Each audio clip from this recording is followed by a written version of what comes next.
Griffith Observatory in Los Angeles is a tourist destination where visitors learn about the cosmos. A landmark for nearly 90 years, it's known around the world, often for its prominent roles in Hollywood movies. Griffith Observatory overlooks Hollywood, and in fact, that relationship is one of the things that really defines Griffith Observatory's character. It sort of seems odd that an astronomical institution and Hollywood would somehow be paired. But in fact, you have this industry that is dedicated to mass entertainment that might go in many different directions and many times in exotic directions. Well, there was almost nothing as exotic as Griffith Observatory in the landscape of Los Angeles in 1935 when it was created. And in fact, Griffith Observatory was used in a motion picture before it even opened in 1935. And that was a Gene Autry Saturday matinee science fiction western musical singing cowboy serial. And the observatory played a role in that. It's been everything from the Palace of Ming the Merciless in the Flash Gordon movies to the Superman's Fortress of Solitude and such. And in many films, it's played a key role like that to suggest science, astronomy, or something that's out there. Probably the most profound impact of Hollywood on the observatory was a motion picture from the 50s, Rebel Without a Cause. It wasn't a science fiction movie, but it was centered around astronomy, and the observatory and its meaning played a key role in that. The 1955 classic with Natalie Wood and James Dean put this site on the map.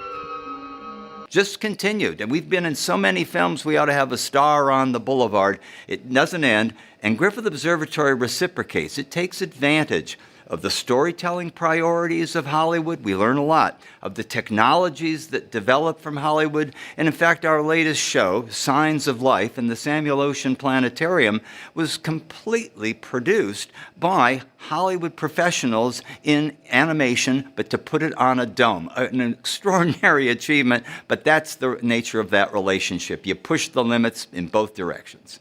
While explaining the universe we live in,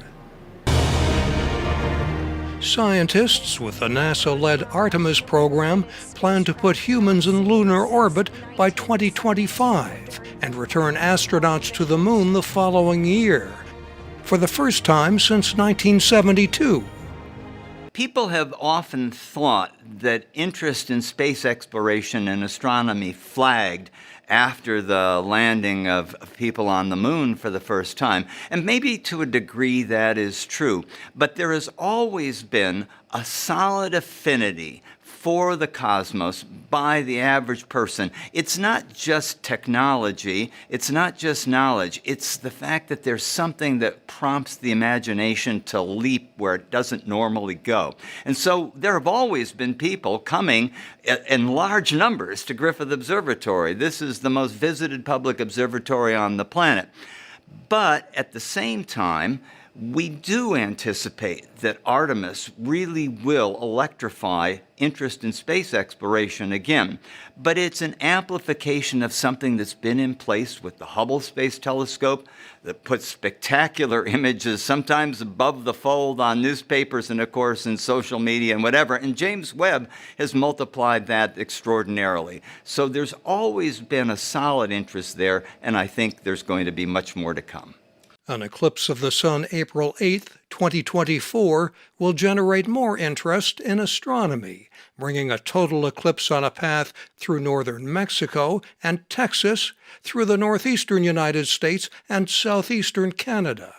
It will be a partial eclipse in Los Angeles and most of North America, much like this last partial eclipse in 2017, when crowds gathered at the observatory to watch with protective eyewear. Visitors will come again to learn about the cosmos and see a spectacle of nature, and learn about the role of Griffith Observatory in showcasing the stars. Mike O'Sullivan, Los Angeles.